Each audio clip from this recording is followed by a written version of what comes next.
अभिवादन स्वीकार कीजिए देवाशीष शर्मा का और आप देखना शुरू कर चुके हैं UB24 मतलब सच बेझिझक। देश दुनिया की सुर्खियों पर नजर डालने से पहले नजर डालेंगे आज के इतिहास पर। 12 जुलाई के इतिहास की बात करें तो इतिहास में 12 जुलाई का दिन कई महत्वपूर्ण घटनाओं का साक्षी है। जनवरी 1948 में नाथूराम गॉडसे द्वारा महात्मा गांधी की हत्या किए जाने के बाद राष्ट्रीय स्वयंसेवक संघ पर लगाए गए प्रतिबंध को 12 जुलाई 1949 के दिन ही सशर्त हटा लिया गया था। देश दुनिया के इतिहास में 12 जुलाई की तारीख पर दर्ज अन्य महत्वपूर्ण घटनाओं की बात करें तो हम आपको इसका सिलसिलेवार ब्यौरा बताते हैं कि आखिरकार कौन सी वो घटनाएं थी जिन्होंने इतिहास के स्वर्णिम पन्नों में अपना स्थान बनाया था। 12 जुलाई सन 1290 में इंग्लैंड के सम्राट एडवर्ड प्रथम के आदेश पर यहूदियों को बाहर निकाला गया था। 12 जुलाई सन 1346 में लग्जमबर्ग के चार्ल्स चतुर्थ को रोमन साम्राज्य का शासक नियुक्त किया गया। 12 जुलाई सन 1673 में नीदरलैंड और डेनमार्क के बीच रक्षा संधि पर हस्ताक्षर हुए। 12 जुलाई सन 1690 में विलियम ऑफ ऑरेंज के नेतृत्व में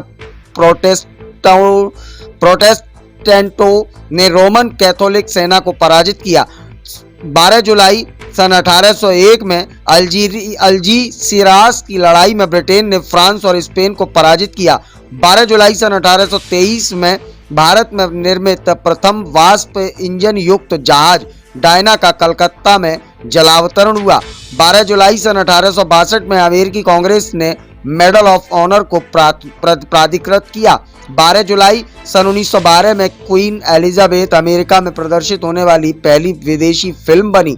12 जुलाई सन 1918 में टोकायाम की खाड़ी में जापानी युद्धपोत में विस्फोट हुआ, 500 लोगों की मौत हुई।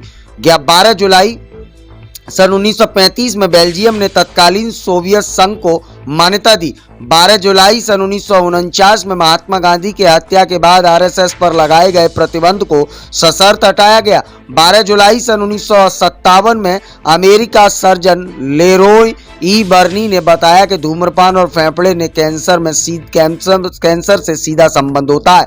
12 जुलाई सन 1960 में भागलपुर और रांची यूनिवर्सिटी की स्थापना हुई। 12 जुलाई सन 1970 में अलकनंदा नदी में आई बाढ़ ने करीब 600 लोगों की जान गई। 12 जुलाई सन 1990 में प्रसिद्ध सोवियत नेता रूसी संसद के अध्यक्ष बोरिस येल्त्सिन ने सोवियत कम्युनिस्ट पार्टी से इस्तीफा दिया। 12 जुलाई सन 1994 में फलस्तीन मुक्ति संगठन के अध्यक्ष यासर अराफत 27 वर्षों का निर्वासित जीवन गुजारने के बाद गाजापट्टी आए। 12 जुलाई सन 1997 में नोबेल पुरस्कार से सम्मानित मलाला यूसुफजई का पाकिस्तान में जन्म हुआ। 12 जुलाई सन 1998 में फ्रांस और ब्राजील के बीच हुए फुटबॉल विश्व कप के फाइनल को कुल 1.7 अरब लोगों ने देखा।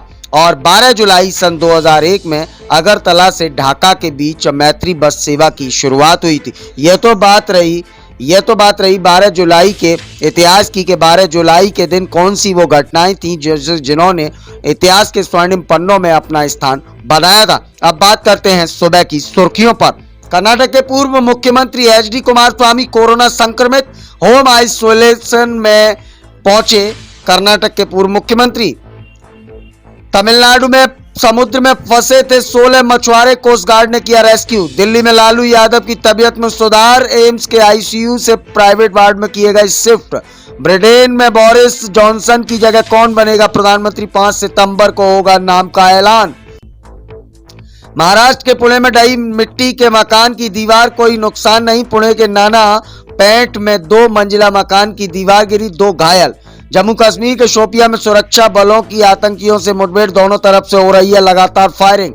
फ्रांस में संकट में सरकार, प्रधानमंत्री के खिलाफ संसद में अविश्वास प्रस्ताव। PM मोदी आज देवघर और पटना जाएंगे, बाबा वैजनाथ धाम के भी करेंगे दर्शन। अमेरिका में गन कल्चर पर बोले जो बाइडेन, इस मुद्दे पर चुप नहीं रह सकते। गुजरात में बारिश, बाढ़ का कहर, नवसारी में पूर्णा नदी खतरे के निशान से 23 फीट ऊपर बह रही है। उत्तराखंड में आज देहरादून, पौड़ी, चंपावत, नैनीताल और ऊधम सिंह नगर में बारिश का येलो अलर्ट जारी। जापान में शिंजो आबे की हत्या के बाद ऐलान, हैंडमैन गन को लेकर बनेंगे सख्त नियम।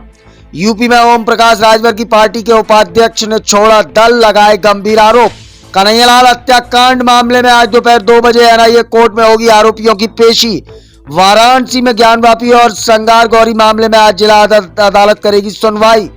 केरल के कन्नूर में आरएसएस के दफ्तर पर फेंका गया बम। लगातार देश में अब कोरोना की दस्तक। पिछले 24 घंटे में अभी कोरोना के 13,615 नए आए मामले, 20 लोगों की हुई कोरोना के चलते मौत। अमरनाथ यात्रा के दौरान बादल फटने की घटना के बाद 40 लोग अब तक हैं लापता। फिलहाल सुबह की सुर्खियों में इतना ही। ताजा तरीन खबरों के लिए बने रहें UB24 के साथ। हमें दीजिए इजाजत। सुप्रभात।